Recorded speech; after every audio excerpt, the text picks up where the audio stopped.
This is 219 News Now, brought to you by Strachan Van Til, making lives easier for 95 years. I'm Andrew Garcia, and this is your 219 News Now.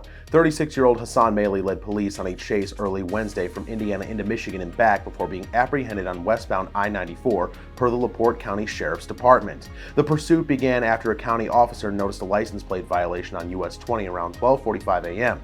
He was eventually stopped on Indiana 212 near Tryon Road, but sped off when police discovered his Wisconsin arrest warrant for failing to appear. The chase crossed state lines and continued through various roads before ending on I-94. He is currently in custody at the LaPorte County Jail without bond.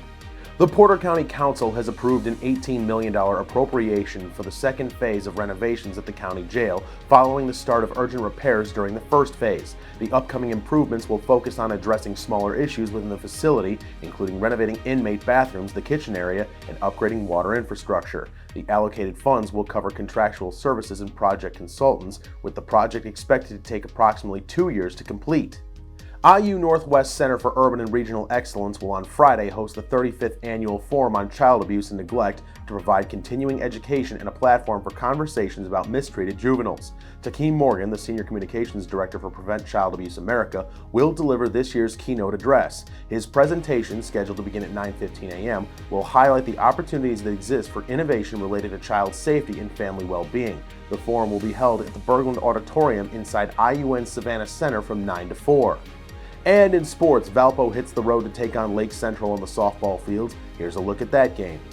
Lake Central has not yet lost a game in Duneland play. In fact, the Indians are still unbeaten against competition from the state of Indiana this season. Now they welcome in Valpo, who is trying to end a two-game slide. Top one visitors threatening already. Addison Schultz watches one go to the backstop. Maddie Horka hustles home. Vikings strike first. Elsie with a chance to get even in the bottom of the inning. Lexi Iwema rips one on the ground into center field. Michaela Van Vossen turns on the burners and scores standing up. We're starting over at ones. Same score in the fifth. Van Vossen hits one on the ground to short. The Vikings get the out at second base. Van Vossen hustles up the line and beats it out. Moira Fally crosses the dish. Indians take their first lead of the game. Elsie trying to add more later. Iwema delivers another hit into the outfield. That brings in Kate Renshin, 3-1 in favor of the home team. Hitting remains contagious. Izzy Kalinsky goes back up the middle. Scoring is Van Vossen. Right behind her is Iwema. The Indians break it open with a 4-run fifth inning. The Tribe looks to put this one on ice in the next frame.